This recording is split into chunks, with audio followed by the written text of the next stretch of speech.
Good evening, everyone. You're all very welcome to this session. We're running it in cooperation between CAFRE and NIFA, the Northern Ireland Flower and Foliage Growers Association. And as Kieran said there, my name is Berta, and I'm the Scott Flower and Software Development Advisor for CAFRE. Just like to say at the start of this evening that really ideally we would have liked to have a live face-to-face workshop where people could get a chance to chat and exchange ideas more freely, but that was still not possible when we were planning it. So not possible for this evening, but hopefully that will come into place later on this year.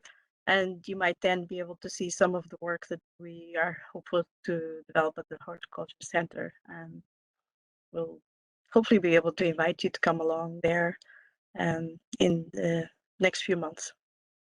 So as we commence, there are some housekeeping, just a few notes to highlight for this evening. The microphones and cameras will be switched off. The event will be recorded and will be available for viewing at the CAFRE YouTube website channel for yourselves whenever you want at the later stage. You can put any queries or questions you may have throughout the session using the chat function, which is normally at the bottom of the screen on the right-hand side. In my case, I think you'll find it there. You can put through your queries. Kieran will be able to pass them on at the end of the sessions to each of the speakers. In this evening section, we are going to cover aspects that we think are relevant when you're planning to set up a cauliflower business.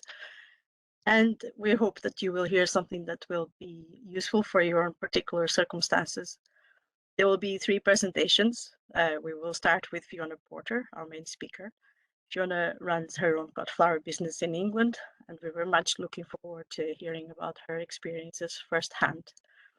I will follow Fiona's presentation with a brief outline on fillers for bouquets. Filler crops will be the main focus for the upcoming demonstration work that we plan to carry out this year at CAFRE's Horticulture Centre at the Greenmount campus. So this is an opportunity to give you a very brief outline of those plans. Then our third speaker this evening is Sandy Carney. Sandy is a cauliflower grower who has volunteered to speak to us about NIFA, the objectives of the association, and the outlook for the future. So now to get started, I'd like to introduce Fiona Porter. Fiona has been developing her cauliflower business, Cotswold Country Flowers, for the last 5 years or so. Fiona will speak about her business journey, which she started and developed in her own small garden. And Fiona kindly offered to tell us how her business evolved and how the business knowledge and skills she gained along the way have helped her to turn her own aspirations into a reality. And we're very much looking forward to hearing about your experience, Fiona. So if you're ready, if you like, you can take the floor. Okie dokie. Okay, thank you, Berta. I'm just going to switch off my video because I just find it distracting, so I can't see myself. Okay, so it's deciding it's not going to move.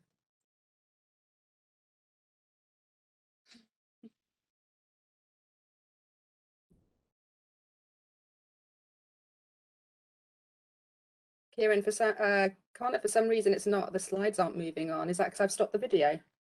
No, it shouldn't be an issue. Maybe stop sharing it and share it again just. Okay.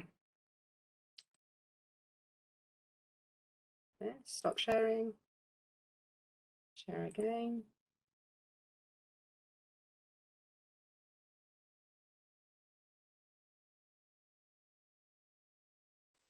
Is it working? It does not want to move. Why is that? How bizarre.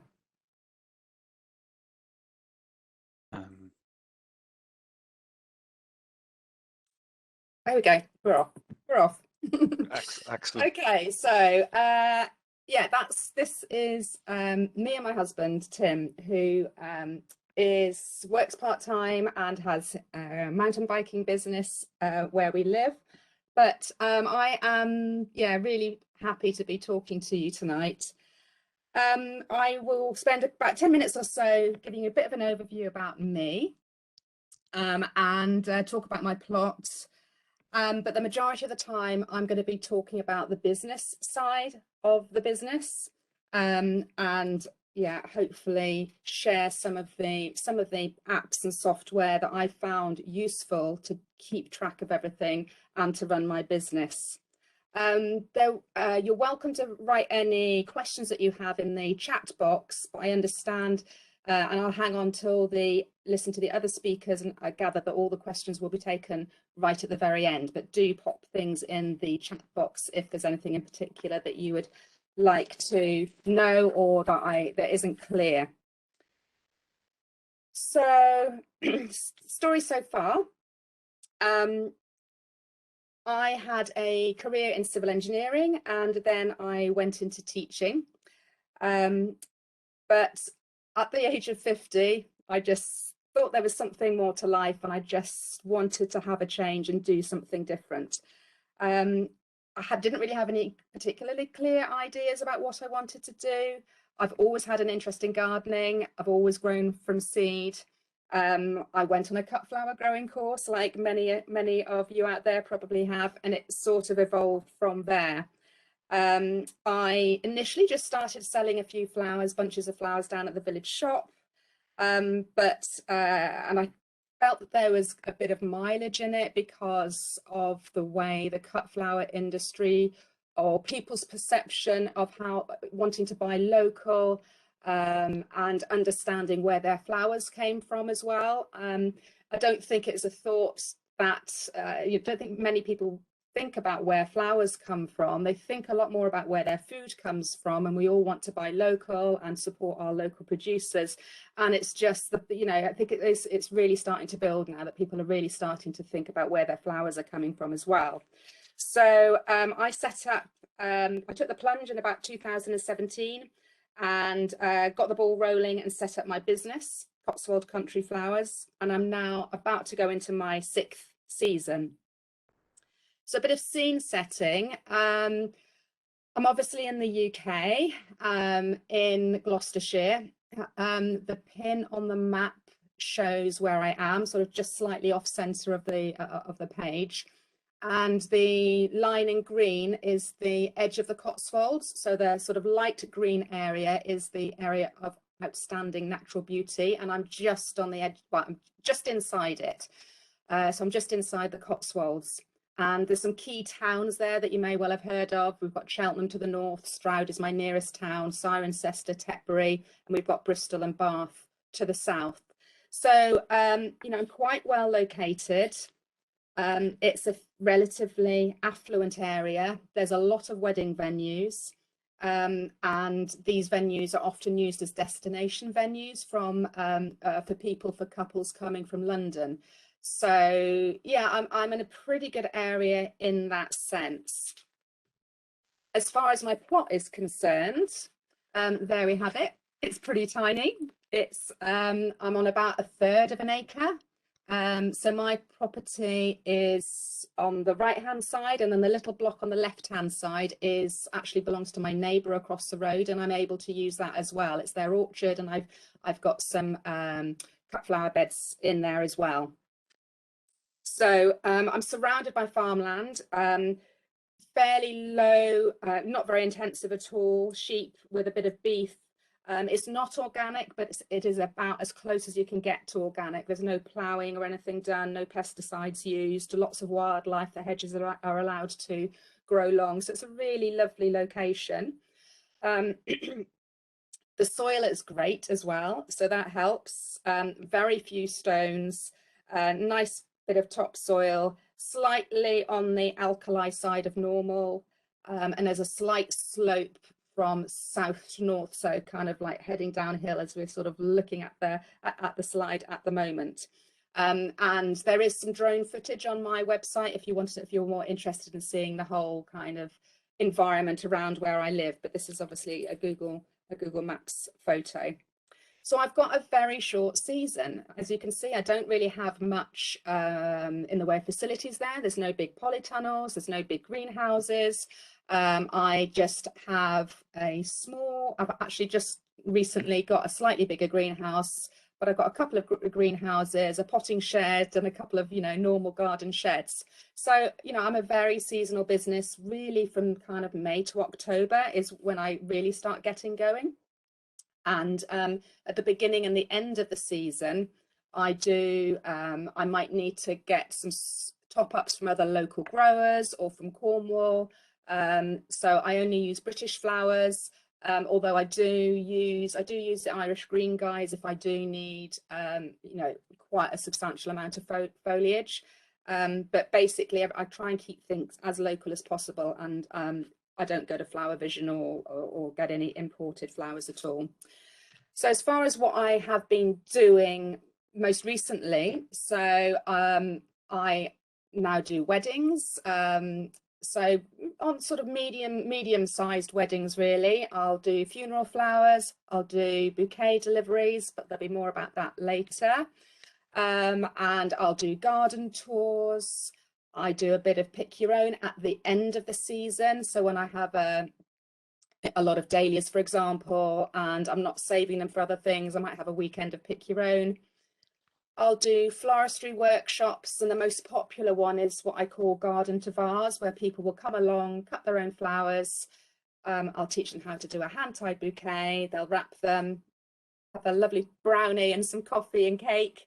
So that is very popular. And also I teach a bit of growing as well for beginners, really. And I run a course called Seed to Vase, which is, I'm just going into my 4th year of that, where people come once a month for 6 months starting in February and sort of do what I do, really. And that's a really lovely, that's been going really well as well.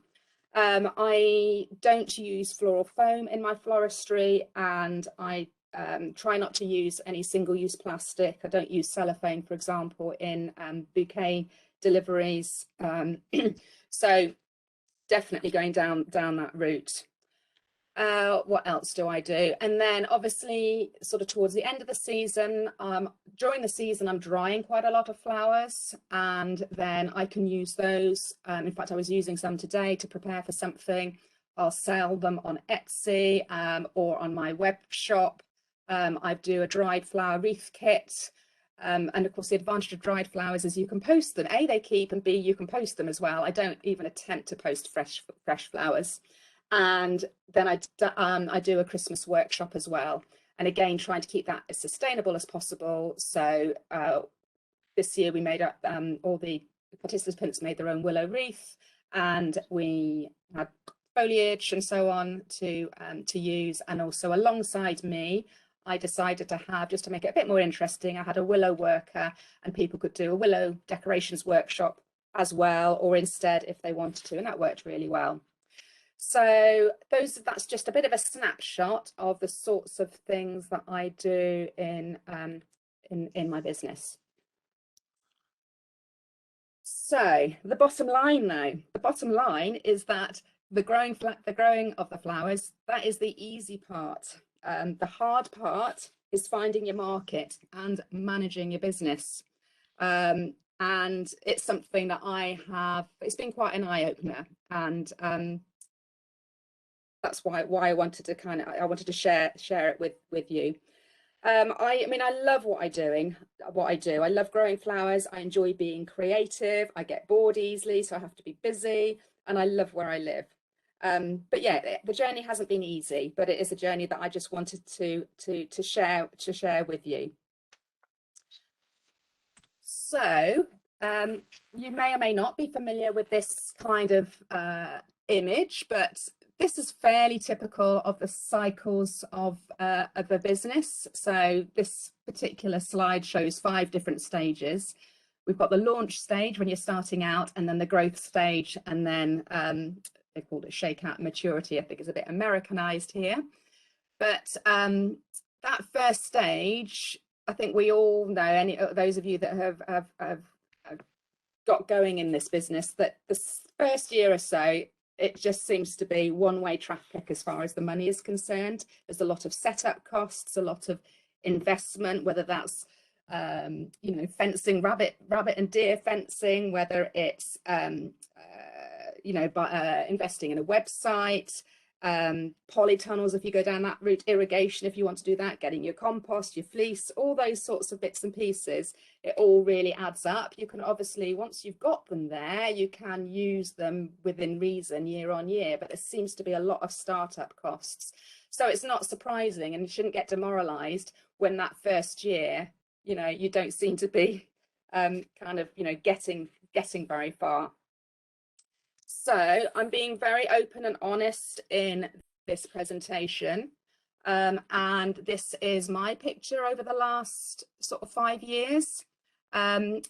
So obviously a bit of a blip in the middle, January between, you know, kind of 20 and 21 with COVID. I basically stood still.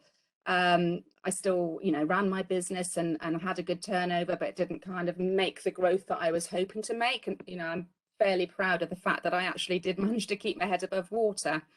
But the blue line is obviously turnover, what my sales would be, and my profit is the orange line. And it's quite shocking what your costs are. I mean, I take everything out of my business that I use for my business. I don't dip into my savings to pay for the odd thing here and there. If it's relevant to my business, I want to, I take it out of my business. So when we match that against the business life cycle curve, I kind of would like to think I'm still in that launch and growth phase. It was unfortunate that we had the blip, obviously the coronavirus COVID blip. But yeah, I still feel that I'm kind of all set up. I used the opportunity of COVID to really get some more systems in place that hopefully will make my business grow as well. So that's where I feel I am. So I've still got some growth to go. And the areas that I'm going to talk about in particular today are sales and marketing, people, operations, and finance. And I want to talk you through how those have evolved from when I started to where I am now. I haven't put everything in there. I've just picked out a few things that came to mind that I'm hoping you'll find interesting and may or may not have thought about. So on the sales and marketing front, so starting in 2017, at the beginning of the year, sort of January 2017, when I first got going, it was quite simply just getting my website and branding sorted out, and being able to have a website that I could edit myself as well, that I wasn't relying on somebody else. And incidentally, I am quite an independent person. I like to try and not necessarily keep control, but I like to understand how to do things and try and be as independent as possible, because obviously if you're getting other people to do it, you're paying for them to do it as well. So if there's some things that I can do, I try and do as much as I can myself, but I'm going to talk a little bit about how that has evolved as well. But anyway, year one, so getting that website sorted out and actually getting some brand photographs. Again, it's all investment, it's all shelling out the cash all the time. But I have to say, getting some proper brand photographs, and some of the photos you've seen on these slides, they are from 2017, hence the haircut's changed and I've got a few more wrinkles. But they have been invaluable, because I've just have this bank of really excellent photos, high resolution photos, that if, for example, I managed to get asked to do something in a local, for a press release or something, I just know that all those photos are going to be high enough quality that and it just gets me out of a hole really quickly, and I just know that they're really good quality. And I've used those loads and loads, you know, on my social media, on my website, And I have to say, it was a really good thing to do. Getting to grips with social media. That was not so easy. It wasn't something I was particularly familiar about or particularly interested in. I mean, even now, it's not something I do. I don't share my personal world with people. It's not something I'm particularly interested in doing. So I only really use social media for my business, and I've had to learn about that. We're lucky that we have such a visual product. Instagram is the one that I have kind of focused on, and Facebook. Most things, just all my posts basically are duplicated on Facebook, and I struggle to understand Facebook or really like Facebook. I'm okay with Instagram. I find it much easier to use, and as I said, we have such a visual product with the flowers. It kind of, to me, it's a bit of a no-brainer to be on Instagram. Flowers from the Farm was also a really useful starting point for me. And I know that there's quite a few Northern Ireland growers in Northern Ireland that belong to Flowers from the Farm as well.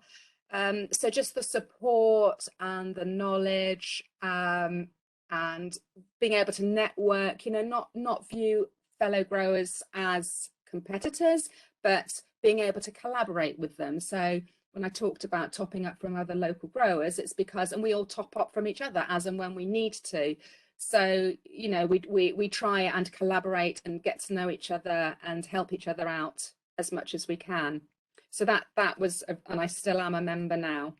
And then I'm not going to go through every single thing there, but there's quite a few things that I've introduced into my business on the sales and marketing front to get my name out there, to be perfectly honest. And one of the other things which is tied into social media, but more on the marketing front, is just understanding who my target audience is. Now I have several target audiences because of all the different things that I do. And it's just having a picture in my mind and a profile in my mind of those people, whether it's somebody getting married, whether it's somebody that is interested in growing flowers, what their lifestyle is like, who that person is. So that just means I can have a conversation with that person. I can, and hopefully that they can relate to me. So learning about marketing and social media was, quite a big thing for me, and was a huge learning curve, to be perfectly honest. I think one or two other things in there, kind of learning how to use MailChimp. I have a seasonal newsletter now, so people can subscribe to that, and I don't bombard them with emails, but it's just keeping in touch with people. YouTube, I've got a YouTube channel now, and so on and so forth. So quite a few things in there that I have done, but just those couple of things on my website and branding. And to be honest, I didn't know what branding was, to be perfectly honest. I knew I did not want to attempt to write my own website. I know people do, and hats off to those people, but I just was not prepared to spend the time to get my head around something that I was probably never going to do again. So yes, it's another cost, but obviously a professional did it. We talked about colours and fonts and things that would represent me, that I feel comfortable with.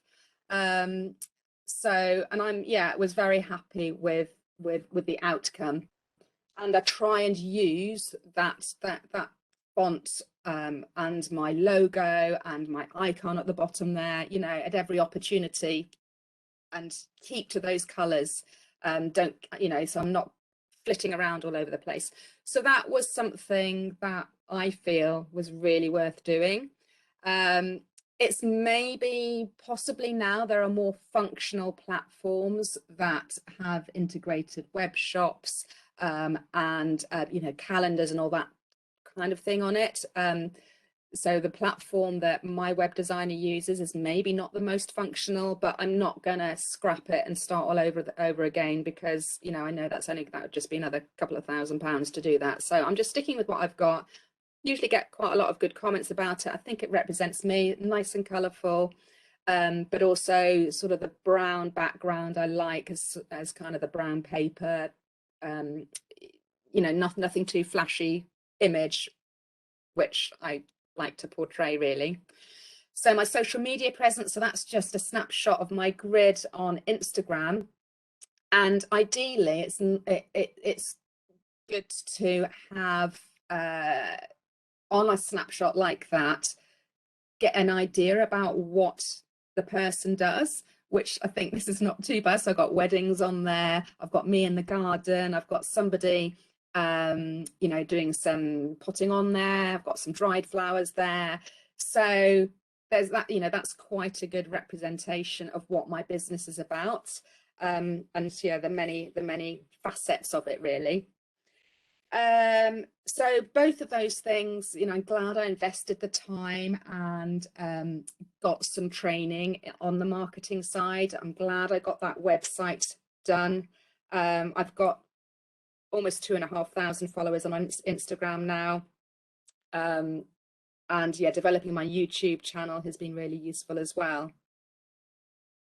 Okay, next one, let's have a look. So people and, I've called it people and upskilling actually, rather than just people.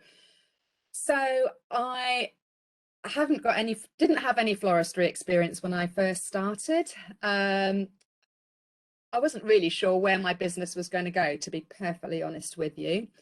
But I did do some networking in that first year, and that was really useful as well, just kind of rubbing shoulders with other business people, you know, running their own business, getting some ideas, meeting people that might be able to help. But I did realize after that first year that for me, on my scale, wholesaling to florists was not really going to work for me if that's all I wanted to do. I'm just not on a big enough scale for what florists might want for an event. I can sell buckets of flowers, but I can't sell hundreds of stems of one particular thing. So I soon realized that I needed to hit the retail market, which meant that I needed to get a lot more comfortable with floristry. So I did a short career change course.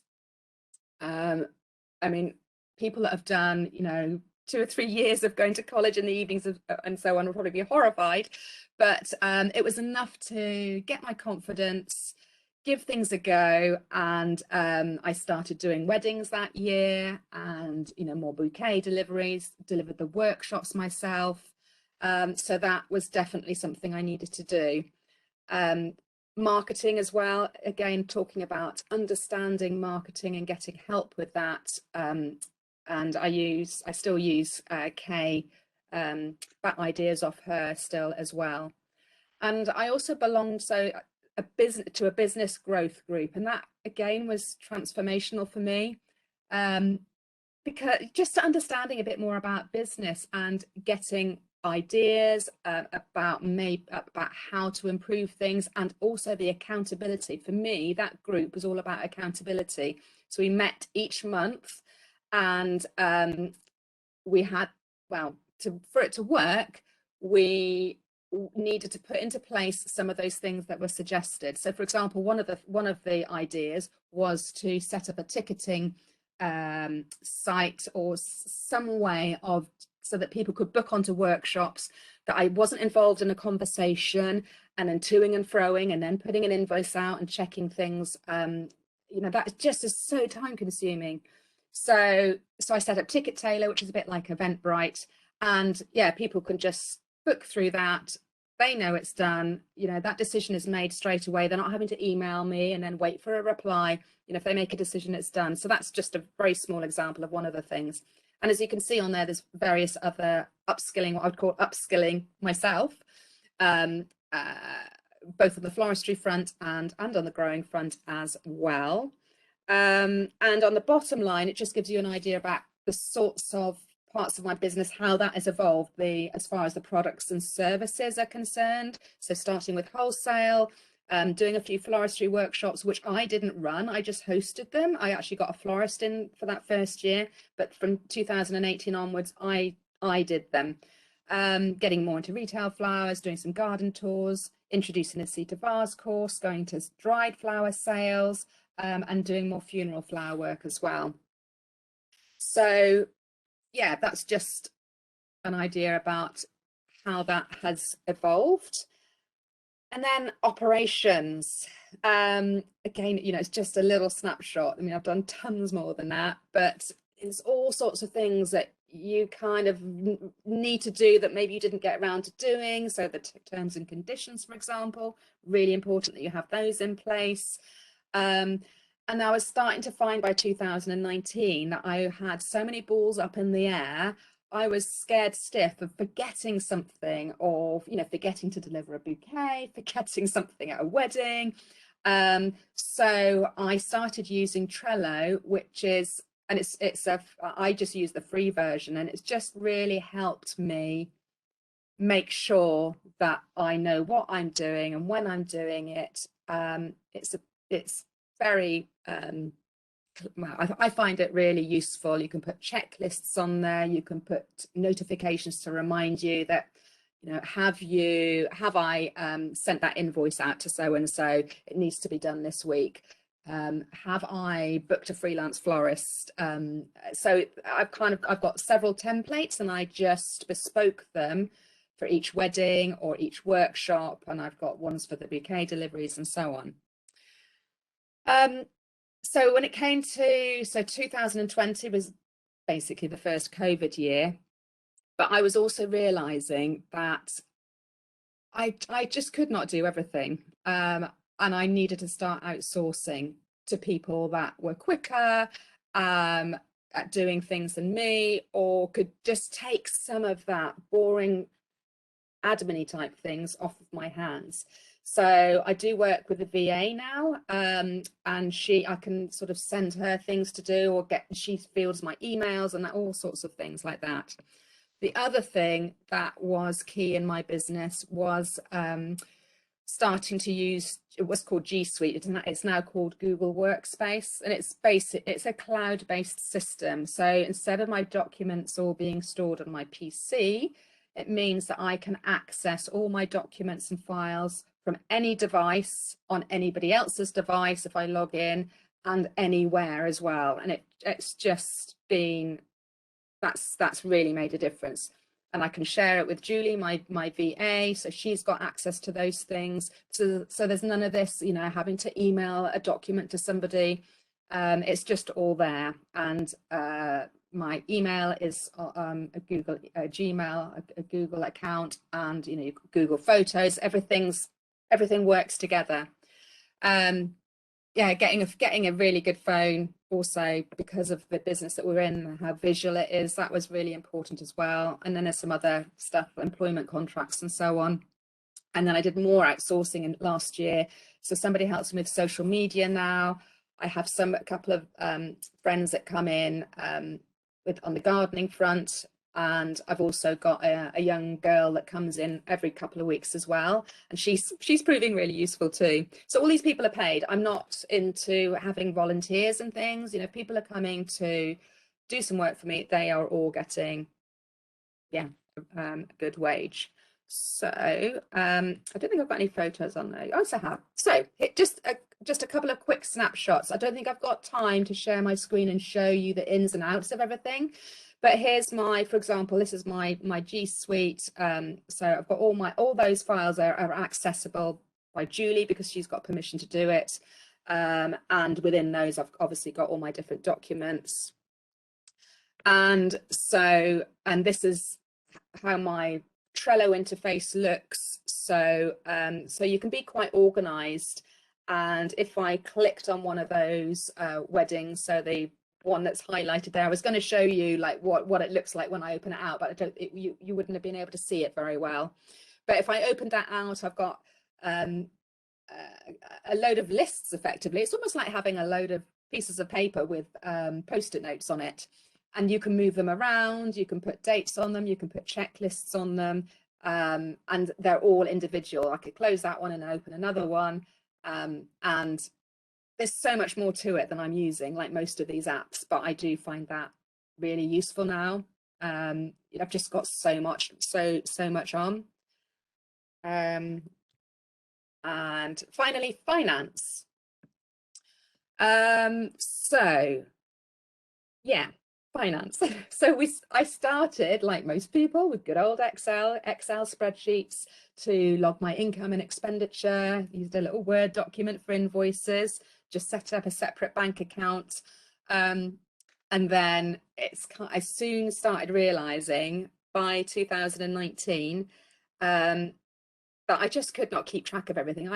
My bank statements just would have hundreds of transactions on them each month. I mean, there might only be 48p if I'm just getting the postman to pick up a package or something, some of my dried flowers. But, you know, there's so many transactions, and just being on Excel was not enough. So I moved to a digital system. I've chosen to use QuickBooks. I know there's other ones out there. I wouldn't have said it was as easy as the adverts make out that it is, but once you get the drop of it, it is amazing. It just saves me so much time. And the other thing that ties in with that is something called an app called Dext, which was Receipt Bank, and they talk to each other, and that is a way of storing all your receipts, basically. So if I just, I know I've got an example in a moment, but because they talk to each other, you can then match the transactions. It's sort of seconds, really.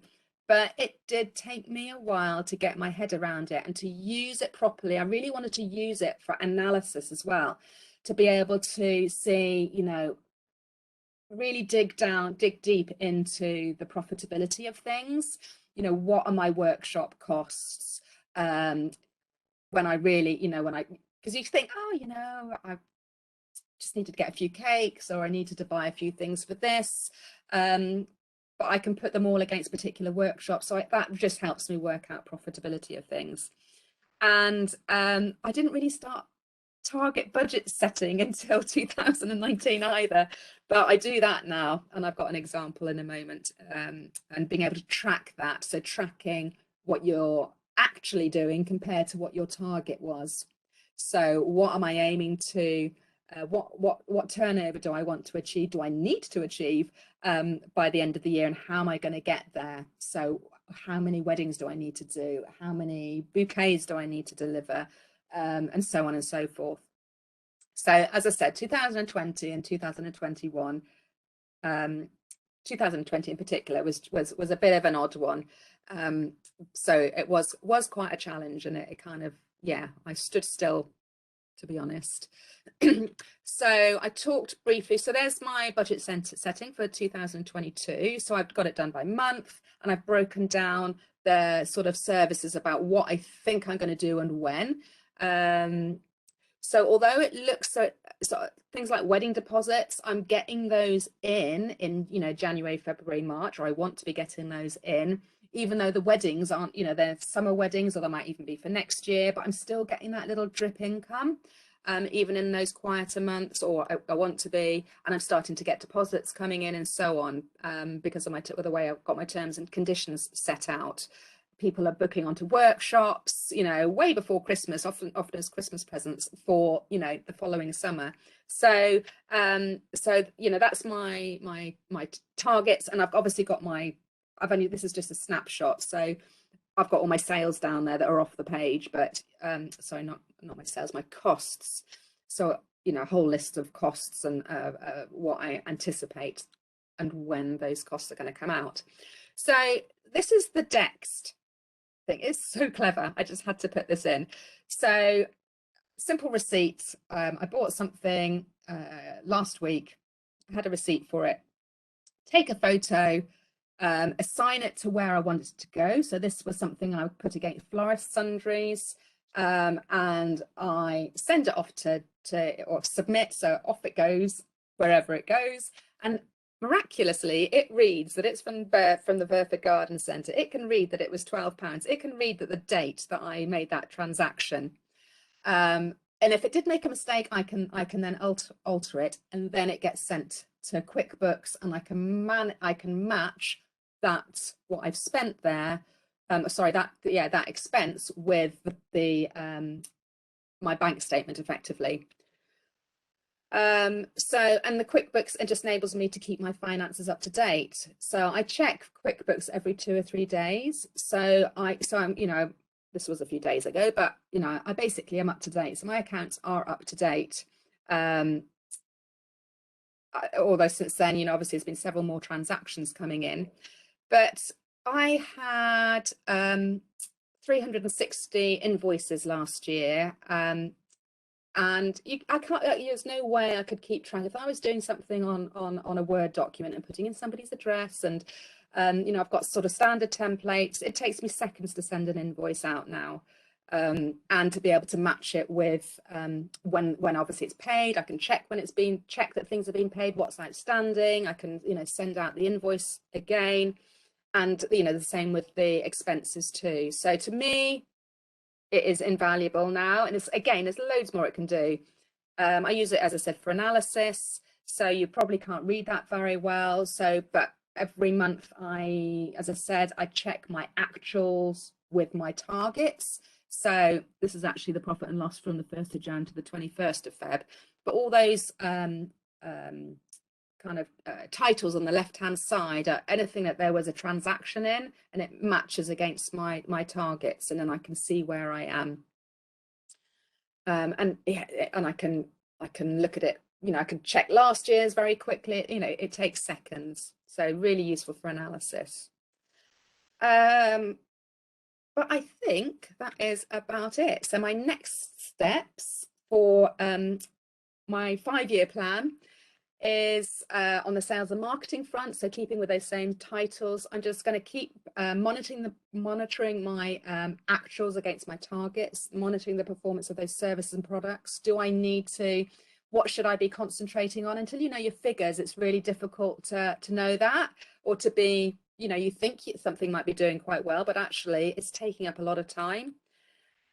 People, so I do love having, so my mini team, as I call them, so keeping those people trained, sharing stuff with them, enjoying what we do, have fun, learning more, and learning together as well, and trying to keep those, improve those systems. I've just got 2 or 3 in place that I've shown you today, but using those to a greater extent to help me improve my efficiency, which for me is key, being efficient. And my turnover target in 5 years is 50,000 with a profit of 30,000. So I need to get those costs down, which should be the case now. As I said, it's been investment the last 3, 4, 5 years. But I've got a lot of systems and processes in place which will yield me that income on my little 1/3 of an acre plot. But that's certainly where I'm planning to go at the moment. So thank you very much for watching and listening. Questions, we've said they're going to be taken right at the end. I have no idea what people have been writing in the chat box, and I hope you've heard me okay. But I think that's just about me done there. So over to you, whoever's next. Thanks, Fiona. That was really interesting, and I'm sure that there's a lot there that our own growers can learn from and resonates with them. I'm sure some of your experience the first few years, just keep going, and it's worthwhile to do so. So yeah, I'm sure that there will be some questions at the end that hopefully people will keep sending those in. Now I will try to share my own. Can you stop sharing there, Fiona, and I'll make Berta a presenter? Thank you. Thanks very much. So I'll just try and bring up my own presentation.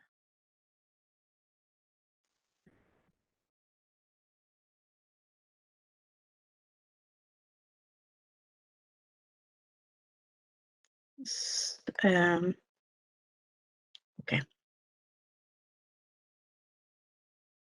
So let me see.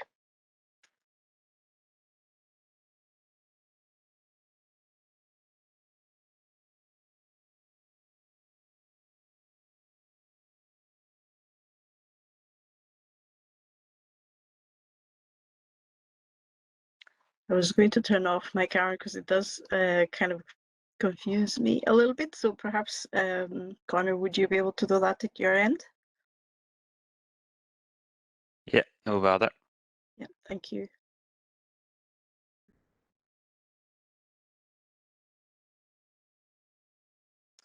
So this evening, I have a brief outline on some of the fillers that can be used in bouquets, and it's a very broad sort of topic. So I will try and focus on a few ideas for this evening, and hopefully you'll find something useful and come back to me if you want more details on some of the crops that I'm going to mention throughout my presentation.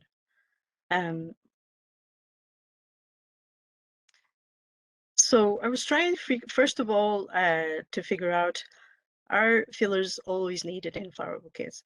Of course, when we start thinking about flower bouquets, if you have something like chrysanthemum or dahlias or lilies, you're going to potentially create a very good bouquet with just those focal flowers. But you, like Fiona mentioned earlier, you always have to consider, is this going to be the best use of those flowers? Can you stretch the production? Can you actually sell more flowers if you actually mix in other materials into your bouquets? And there's where the fillers come in to make it a more interesting composition. And fillers will support the focal flowers and add interest to a bouquet. And mixed bouquets in general will have more than 40 to 45% materials that are essentially fillers, along with the focal flowers. And just to give you some examples of what can be produced locally. So there will be woody foliage materials like eucalyptus, pittosporum, hypericum, pieris, things that we're all very familiar with. Perhaps you would need to consider having some of those materials if you're going to create mixed bunches or prepare mixed arrangements. But along with those, there are also perennials and annuals that can be very useful in combination with the woody materials. And these are the ones that I would be focusing my attention on for this evening, and also for the work that we're planning to carry out at the Horticulture Centre this year. So, for example, Amaranthus and Ami are still currently very popular, and then materials like strawflower seem to have been going through a moment. Dry flowers are going through a phase of renewed interest. Perhaps through the lockdown, people have revisited their memories of doing work with their grandparents, their parents in the garden, and remembered, oh, we used to plant this particular type of crop. And when they see it in a mixed bouquet, it brings back those memories. So we can take advantage of that to create bouquets that will be more distinctive, individual, and so differentiate from what can be bought in a florist or a supermarket these days. So when we consider fillers, there will be different types that will introduce volume and color and support the focal flowers. And for these, I would be thinking of materials like yarrow that come in many different colors. Yarrow is a perennial, so if you invest on a few plants to start with, you can then multiply them, and you will have always year after year material that you can go back to. On the other hand, something like statice also comes in many different colors and is very useful to mix with your focal flowers, but it is something that you will have to replant every year, and you need to consider having a succession of plantings so that you can then have that material to use throughout your whole season. I can't spend a lot of time in all of these different species, but just to give you an idea that there is a range of materials there that you can make use of, and may suit the type of design you're intending to create, and also your particular site, your own conditions. So if you have some ideas of what you would like to produce for this coming season or for the next few years, I would be very happy to talk with you about options for your own particular situation. As I mentioned earlier, Amaranthus is a very, very popular filler, and I would be hopeful that we will be able to carry out some work looking at different varieties at the Horticulture Center this year, and I will mention more about that in a moment. So another type of filler is essentially a green framework that can be used not only to give support to the main flowers, but to enhance them. Green is always going to be the main color in any foliage that we want to have there to highlight the colors of the actual flowers. And I'm thinking of materials like Solidago and Persian and Greek grass. Particular variety that I have there is Olympus, which has very dainty white flowers. And both Solidago and the cress can be used at various growth stages. So you could use them before there are open flowers, just as a foliage. And you can use them later on when they have the open flowers, and they're not going to contribute very much in terms of color, but they can help to build up that scaffold that you need to have a good balanced bunch. Other examples that I give there, for example, the Ami and Dara are still very popular. You can also see them in supermarkets now. So some of the varieties are more suited to this type of arrangement. But you'd have to watch the stage that these materials are cut, and to ensure that you hydrate them really well, put them in water immediately after cutting, and to pick your varieties. Some of them tend to shatter more easily. I know, for example, Amebisnage is thought to be best.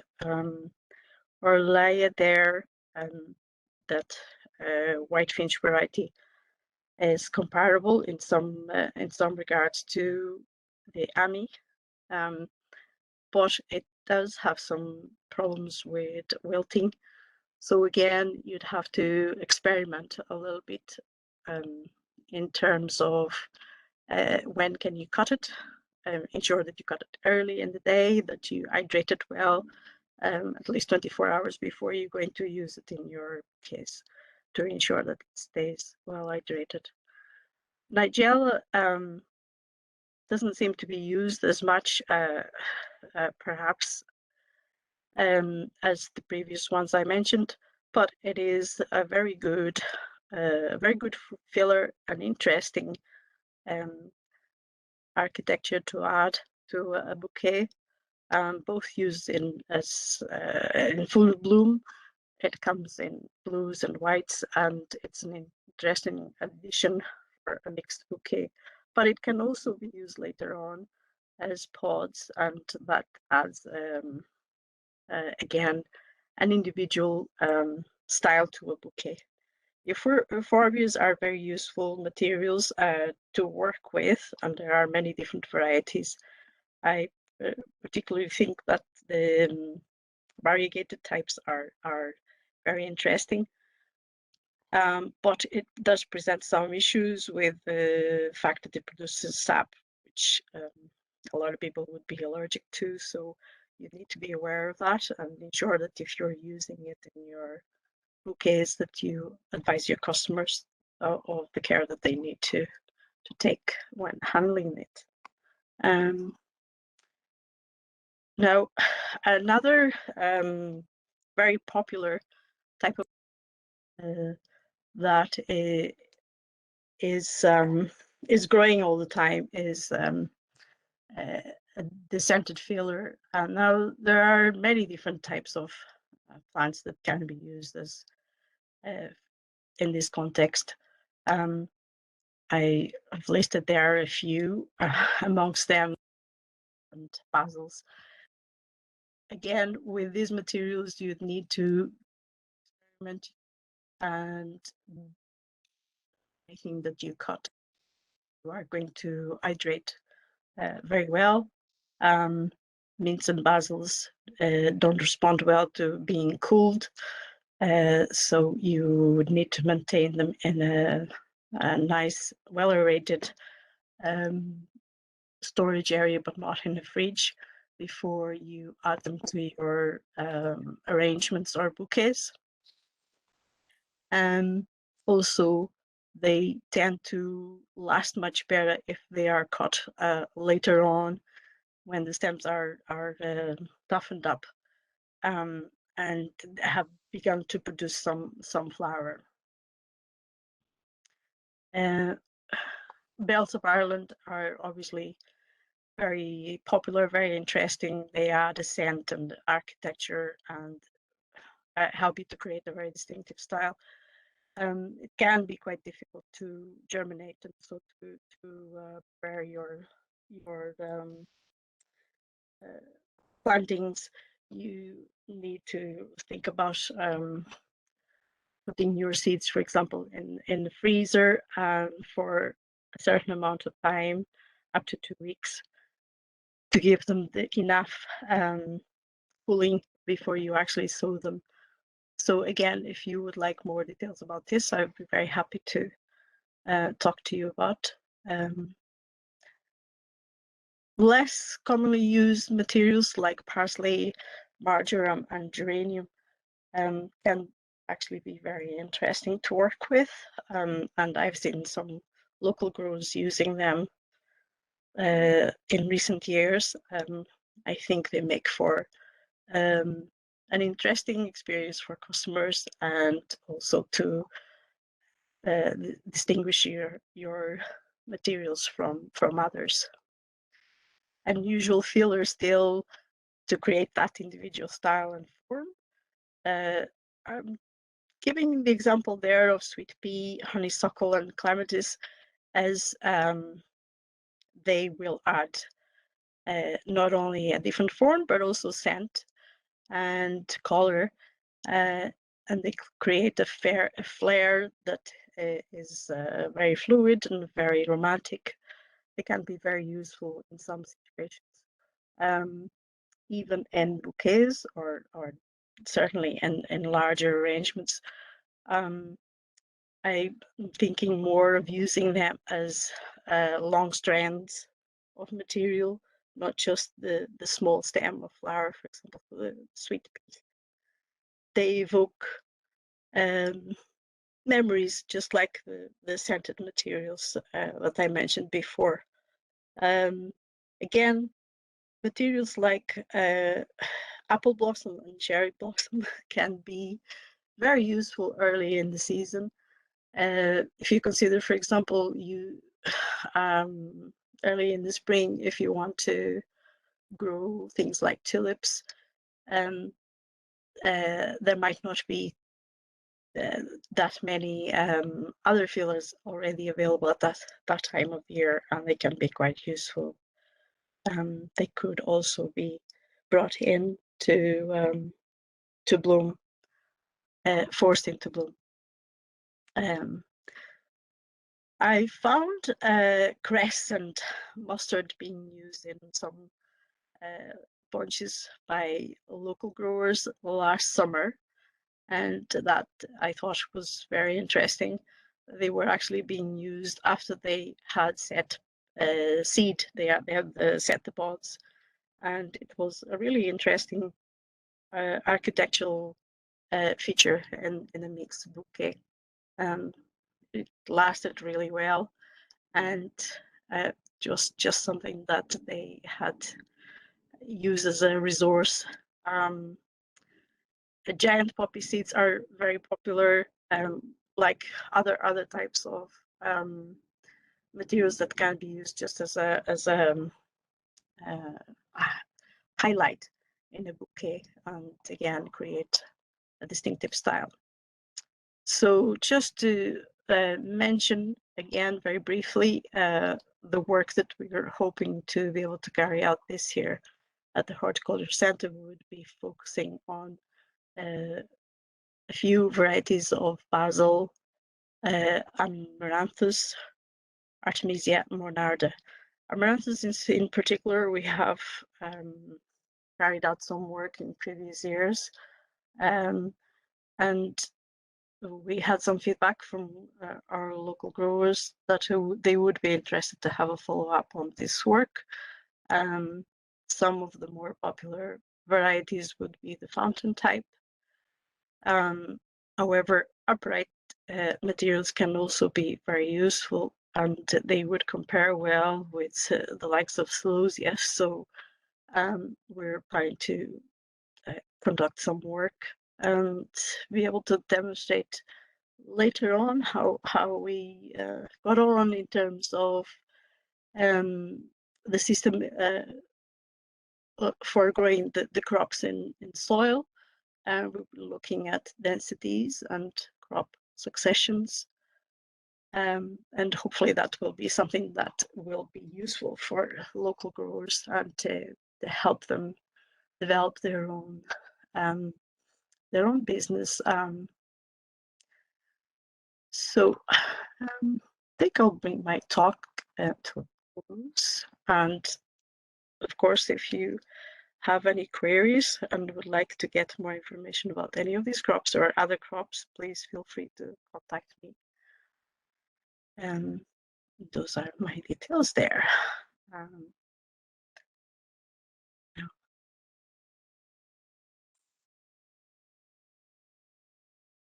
So at this point, I'll move on and to our next speaker.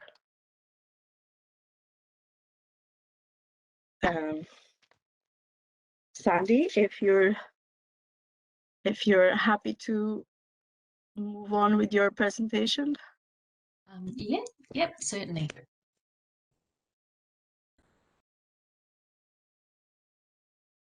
So as I mentioned before, Sandy is going to talk to us about NIFA, the Northern Irish Flower and Foliage Growers Association.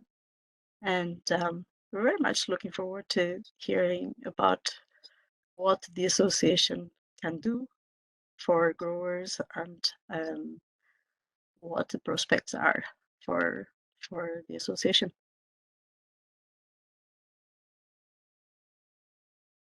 Are you able to share it okay, Sandy? Yep, certainly.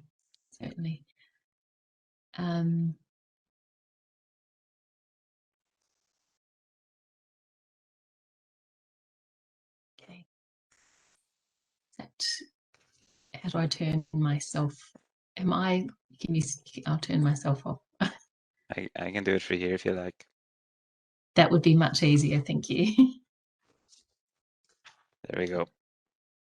Thank you. I'll just introduce myself. So my name is Sandy Carney. I am a cut flower grower, although I am new to the to cut flower growing. I've just been in preparation for a while I transition from my normal day paying job, and I hope to leave that behind.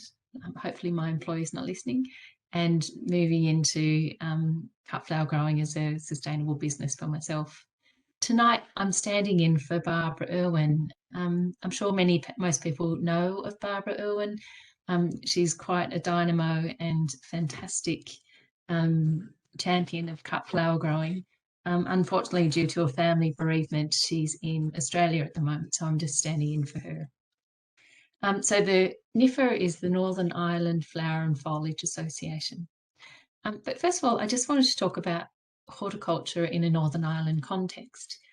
We did send out an email. I'm not sure how far it was distributed. I think Berta was sending it out to the various growers, and we also sent it out as well. For the program for government consultation on horticulture. So, you know, there is funding that is, you know, going to be directed towards horticulture, and it's important that we're there. But in the consultation, the government can see the benefit of collaboration, not only just between different growers, but also with educational institutions like CAFRE and also government bodies, as far as influencing them with what funding is directed towards supporting the industry and growing the industry. If you look at the Northern Ireland context, you can see that in the next 5 to 7 years, the horticultural industry itself is due to grow twofold. So at the moment, those who read the consultation, it was 100 million, and the expectation is to grow to 200 million. And that would be really lovely if that was all cut flowers. It's not, but that shares horticulture in general across. But there will be funding that we can get earmarked, and I hope people got the chance to look at that consultation and have some input into it. It will just really support the industry. NIFA, Barbara supplied feedback for the consultation. There was 4 questions to answer, and actually just gave voice to us.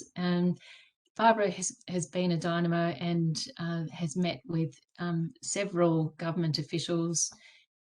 She's appeared at select committees. She's always in contact with DERA senior staff, and even she's met with the permanent secretary when he was in post to just discuss the cut flower industry itself. But with cut flowers, there is a future. You know, there's a great opportunity for import substitution.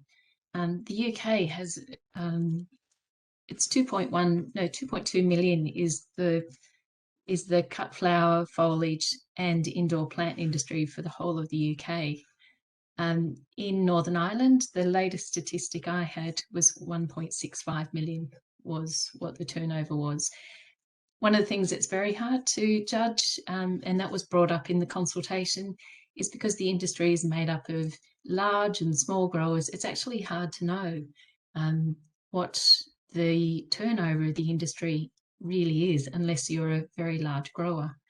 And that's where the collaborative working would be helpful in understanding the industry, seeing what support that can be asked for, also to work out where your profitability margins are. So that's where Fiona, and thank you very much for your input today, because, you know, for us it was actually inspiring to see how your professional approach to actually managing a cut flower business, and particularly sharing all the shortcuts that you've had to go through the pain of learning over time. I just move to the next slide. So with NIFA, these are the advantages of being together. So it actually brings the industry together as a formal professional body. You know, for instance, if florists are being pressured from their customers that they want local grown, if they don't know how to contact people, then NIFA actually acts as a list and growers. And as Fiona had said earlier, that if there's something she can't supply, she'll know other growers who can help fill that in, which will keep that consistency in the business. Supply chains, buying in bulk, particularly sort of jointly taking the costs of like phyto certificates of things that you're buying from Europe.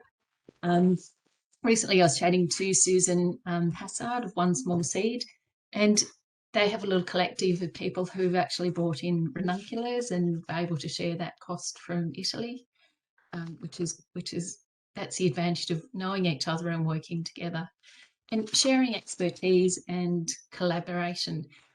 Recently, I met with Paul Morton just in relation to polytunnel structures and how he managed those, and glasshouse structures. He has been in the industry for, his father was in the industry to start with, and just sharing that expertise and his experience was really helpful for me. Also directing research. So Berta has set the program for the forthcoming sort of season of what's to be grown. So as a collective, we can maybe in the future have an influence. We might have seen something that was grown in an American context. So, you know, is there an opportunity? Does our climate enable that to happen here? So it's about working in partnership. Then another part of NIFA sits on the Northern Ireland Horticultural Forum. So the forum is an umbrella organisation that's actually a lobbying group for the government and for DERA. So if there's something that's required in an industry, collectively they work together. For instance, they've recently consulted on the peat program. There was feedback asked for that. And staffing at the moment is a big issue, you know, with all the with Brexit and the changes in legislation of who can come and work here. There is also getting staff from mainland Europe is quite challenging. Also through the Northern Ireland Horticulture Forum, it's a chance to showcase what the flower industry does do.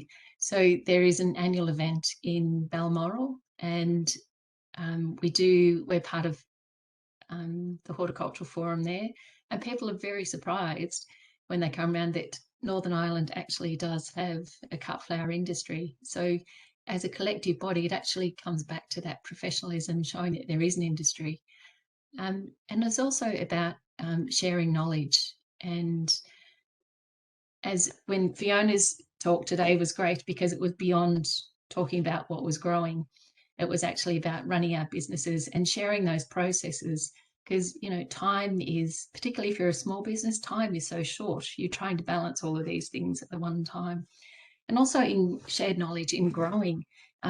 Here we have a very different climate to the Cotswolds and Bristol. We have lovely long light in the summertime. We also have a cooler climate. We also have lots of microclimates. So where we can share that knowledge and support would be very helpful. At present, so NIFA was established several years ago. I'm sorry, I don't know the date it was established. And it is an industry group, and it relies on collaboration between the various growers and participation. Over the last sort of 2 years during COVID and leading up to COVID, there has been a waning of the industry, of NIFA. The membership, there's some people who've retired from cut flower growing. There's other people that have gone into, have left cut flower growing and concentrating on workshops and propagation.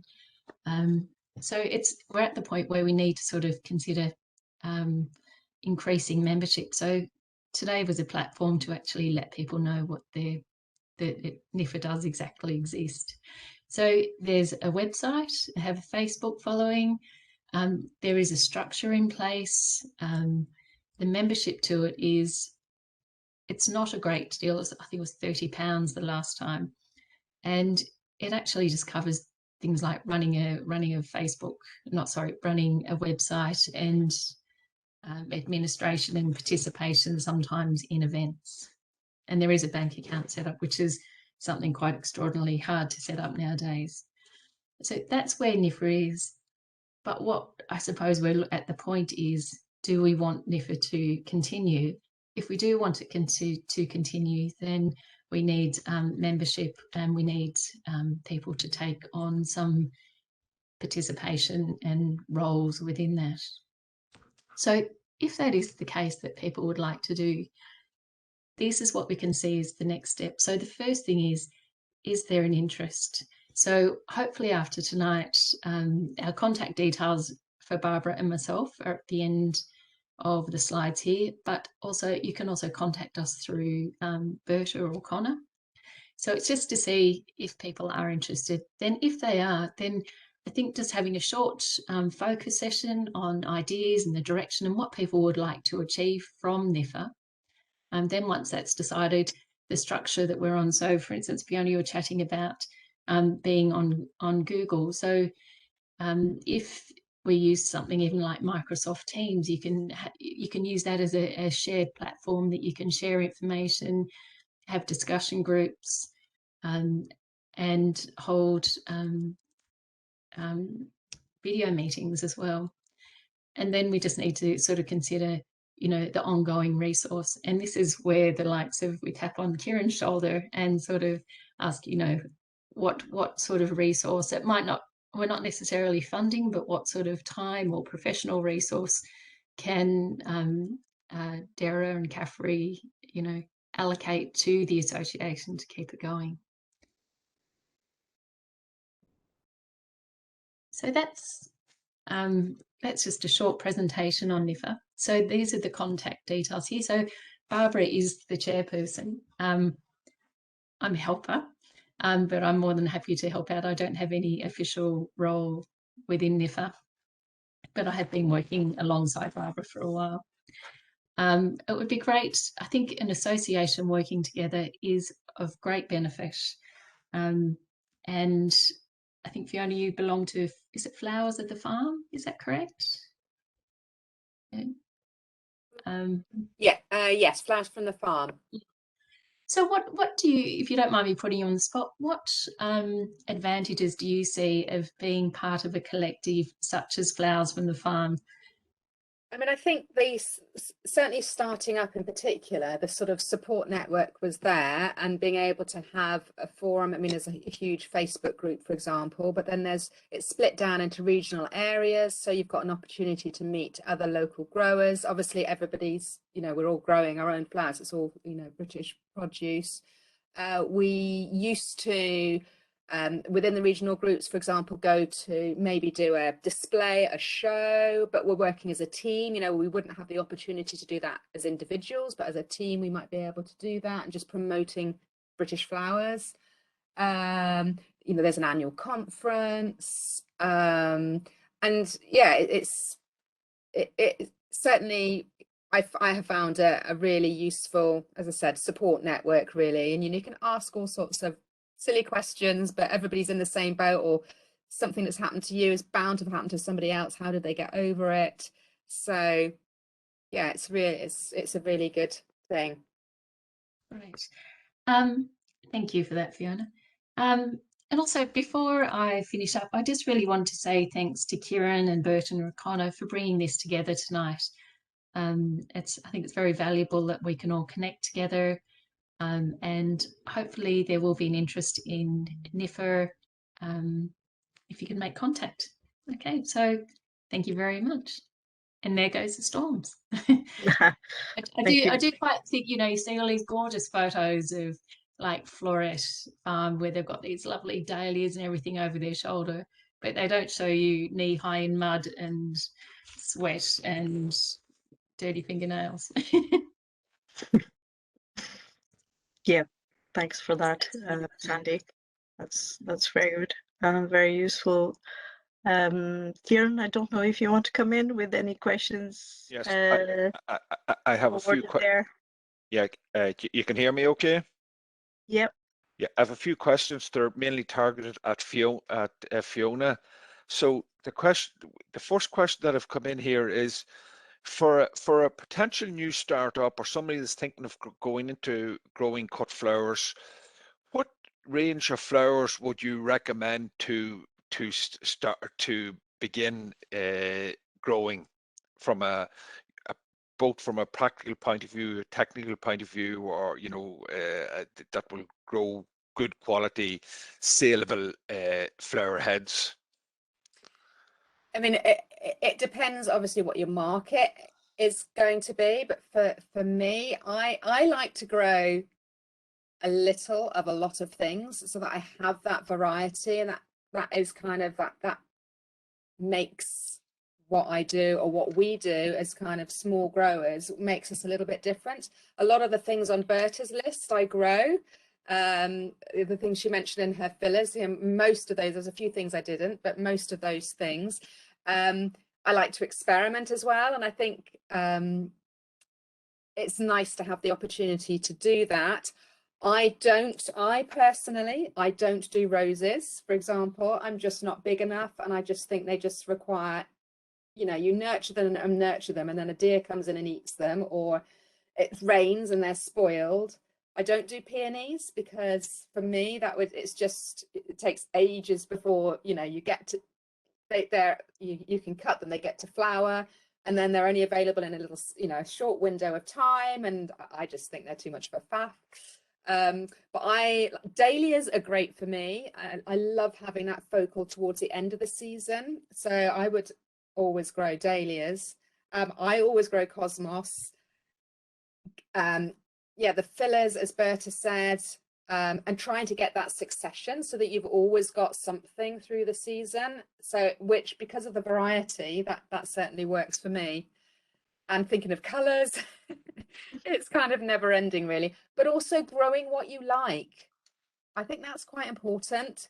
I think you've got to be careful growing things that you think you should grow, because actually you won't enjoy doing it, you won't look after them. So it's your business as well. So, grow things that you like as well. Okay. Next question is I was very impressed with your, the way you split your talk up, but growing flowers was such a small part of the overall things.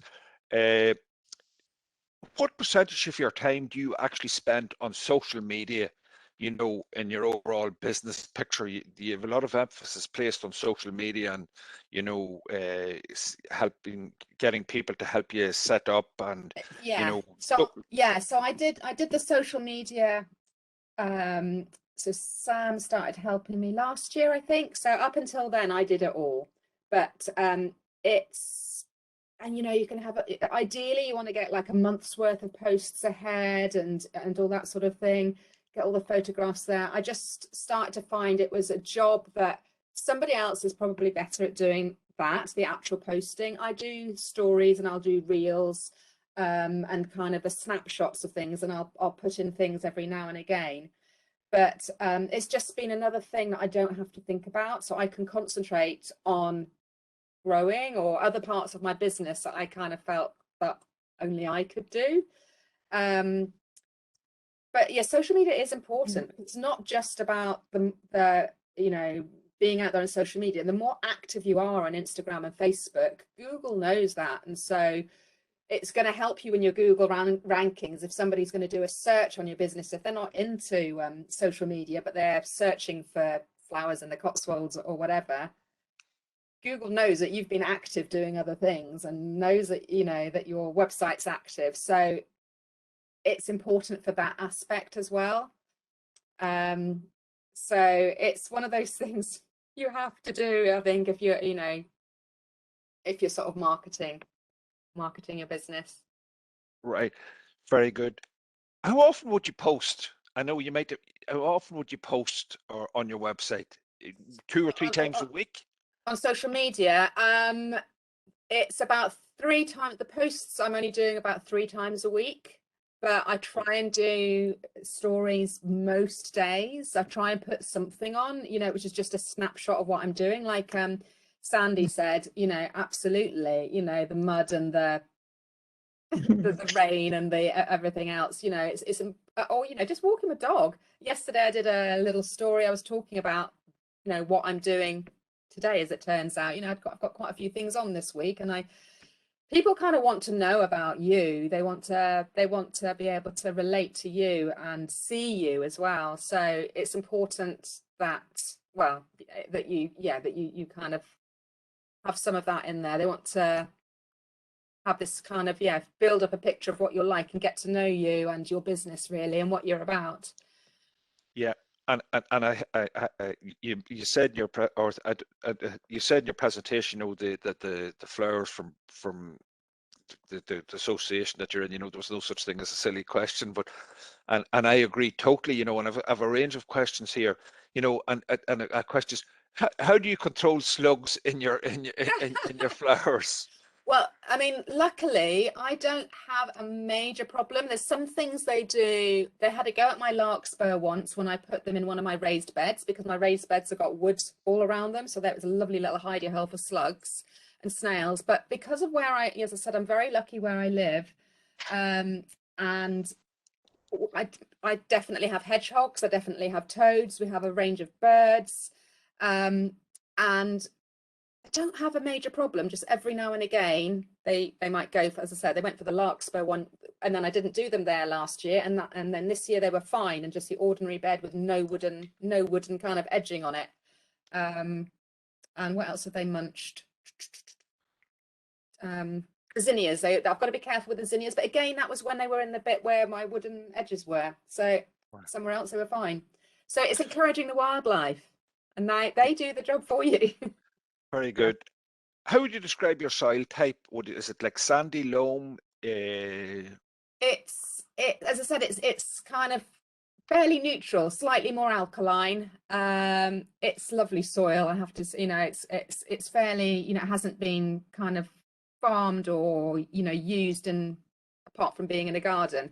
There doesn't seem to be any stones. I've got about a foot of soil above the clay, so that's really useful as far as once the kind of the roots get down there. So that's really useful as well. Yeah, right. Have you any experience of growing hydrangea? No. No, you don't. You don't grow. That's No. fair enough. No. And you never had any requests for them at a wedding? Well, so I try not to. I think because of the way I hopefully portray myself on social media and on my website, I don't put things on there that I don't do. I don't put lots of posts of pristine white bouquets, because that's not what I'm about. If I did, I would attract that customer. Yes. Yes. People tend, on the whole, the customers or the people that get in contact with me, they get it. They get the seasonality. They get the fact that they can't say, I want this, this, and this. Or if they do, I kind of nicely suggest that maybe I'm not the florist for them or the person for them.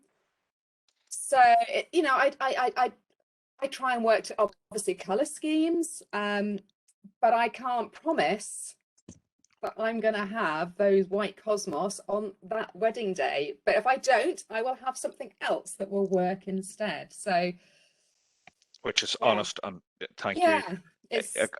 I'm just, there's some questions, but I'm going to keep asking you, Fiona, when I have you. Do you do anything to what treatment would you carry out on the flowers post harvest? Do you carry out any treatment for fresh flower? No, I don't do any sort of that solution stuff. So I just make sure I cut the flowers at the right time of day. So usually early in the morning is best for me. So I have my little cutting list. I go around, cut all my flowers. I have, as I said, I haven't got many facilities, but I do have a north-facing garage.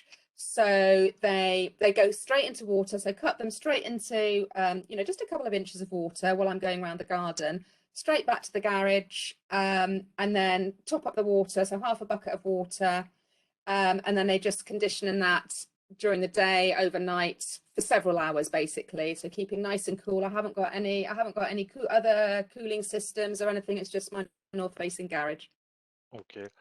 A question here. The next question is, what seed and stock supplies would you recommend?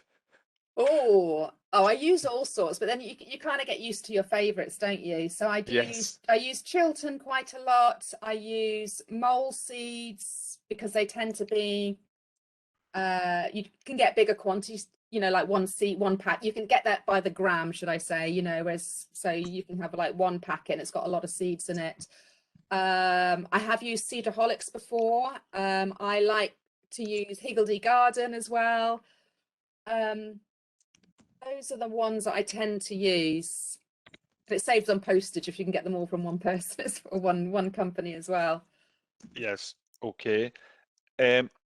Is the reality of flower farming as enjoyable as you hoped? Yeah. Oh no, I mean, running your own business, you do have that flexibility, don't you? So I mean, it's a full-time job, basically. You know, I work as hard now as I did when I was teaching, and the hours, but you've got the flexibility. If I decide to go off and do something else for a morning, I'll just catch up and do my admin in the evening. So there's kind of pros and cons, but I mean, I'd hate to work out what my what my hourly rate was, you know, because you do put in thousands of hours, but I do love doing it, and I'm lucky the site is here. I don't have to get in my car to go anywhere. So, you know, again, there's pros and cons of having it kind of on site. It means I can't leave it. But yeah, you know, I'm glad. I've loved although I have sort of said, be careful about the business side. I do love learning. So yeah, Right. I don't know if that's a fault or not. So that side of business, yeah, I do enjoy it. And the next question, Fiona, and I know, do you ever break down what you were very good with your financial analysis there of your business? Did you ever break it down into flower type, you know, the most profitable flower, or you know, the I know you need a range of flowers, a range of colors, different flowers for different markets, but you know, if there was one flower jumping out at you, or breaking down your net margin per You know what, you'd be surprised about what it is. It's apple mint. It's the most profitable because it just keeps going and going. I use it all the time. Yeah, so for me, it would, it would be apple mint. But yeah, that's a whole nother. I didn't even touch on recording for flower growing, and the advanced flower growing course I went on with Sal Robertson of the Forever Green Flower Company. Yeah, I'd really recommend that. But I mean, that's, again, it's a whole nother thing of record keeping. So having, you know, knowing what I'm going to plant and in each bed, and how many plants I'm going to need. So when I need to sow them. So that's I'm doing that as well. Yes, yes. I just haven't gone there, but that really does help you if you know that really does help you work out what the what the most profitable The bottom line are. So sweet peas is one. I do grow sweet peas for my sins, more because it's a bit of a showstopper in my garden when I have garden tours and things, and obviously I do use it in the floristry. But the amount, if I worked out the amount of time I had to spend maintaining those sweet peas so that they, you know, so that they kept growing, it would not be profitable. I don't, you know, I'm sure it wouldn't be profitable, but I'm kind of not growing them to wholesale. It's a bit different for that particular crop. But yeah, you have to be, you know, that's all part of it, working out, right, how long does it take to cut them as well. Some things are more tricky to cut than others, and it take longer, so time is money. Okay. The next question, how many weddings do you do a year, if it's a fair question? Well, because my season is quite short, I've got a dozen on the books at the moment. I've still got spaces, but I don't really want to be doing weddings, you know, every single week. So in the you know, if I'm not doing a wedding, I might be doing a workshop, for example. So, but yeah, I mean, last year, oh my goodness, last year I think I ended up doing about 25, I think, last year. Yeah, That's great. I'm going to give you a rest now, Fiona, and thank you for your honesty. Berta, I have some questions here. And just for a comment that has come in there, that the florist, the person has put in, but the question is,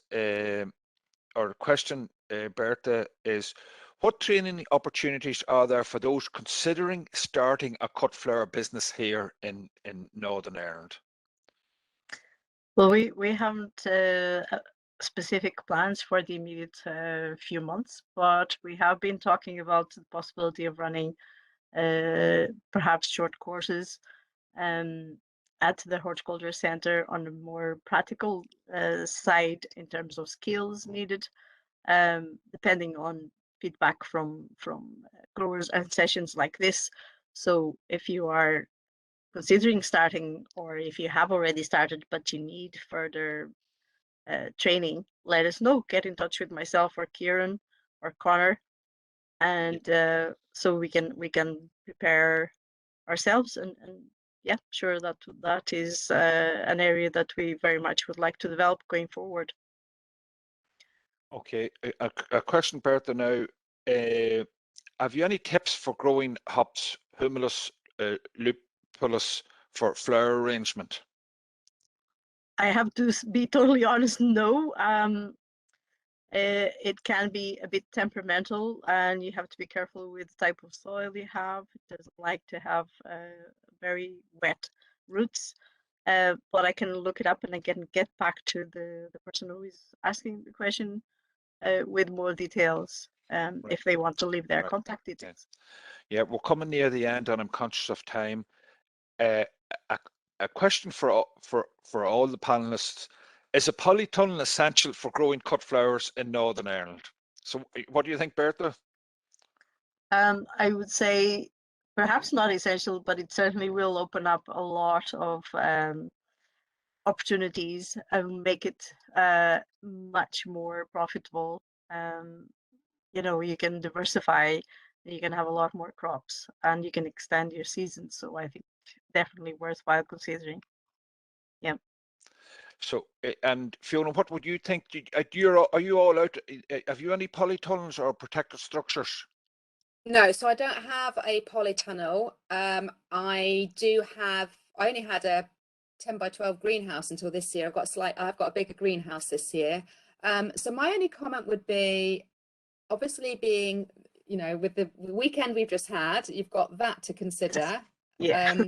That sort of thing. And pests and diseases, you know, I'm kind of like learning about that because I've in my greenhouse, but can be quite tricky to monitor. You've got to be really on it, I think, in the polytunnel. Obviously it gets extremely hot, or can do in the summer.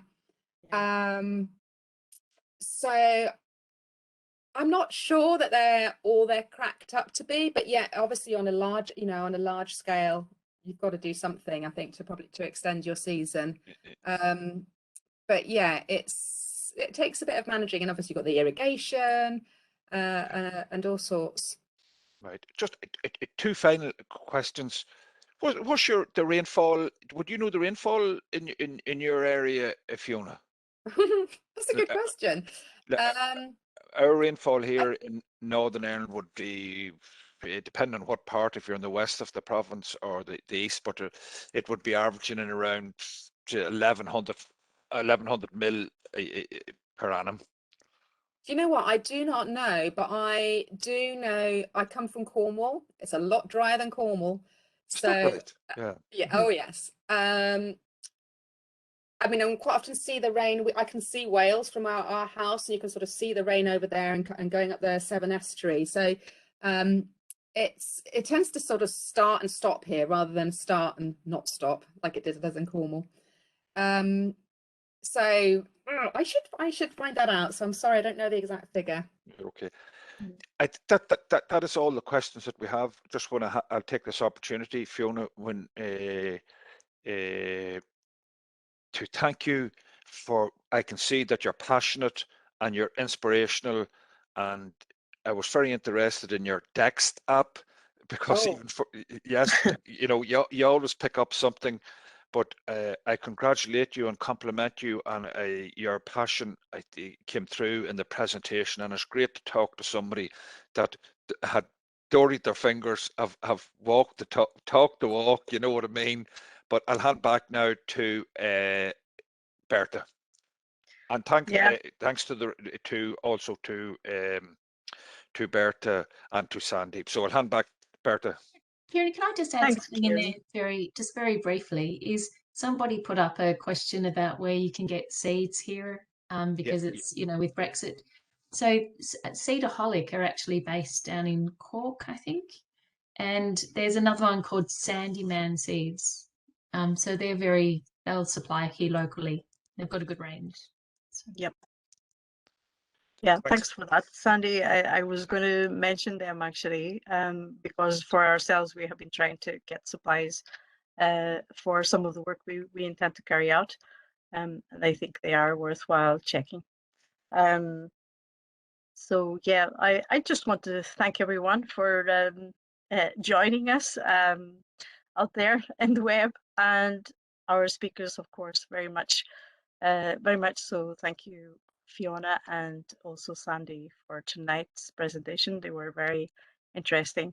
Hopefully the viewers will find something useful for their own context. And also, I'd like to say, I think Connor would put up a small questionnaire. If you could give us a little bit of feedback, that will help us for next sessions and the work that we want to carry out, that would be great.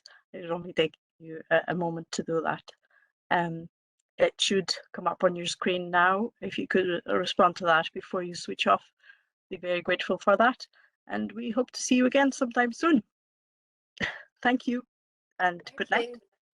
Bye-bye. Thanks, Berta. So if I could just say, so there's I think there's 5 or 6 questions, and when you get the first 3, don't forget to scroll down on the using the right hand bar. Good. Thank you, and thanks everyone for listening.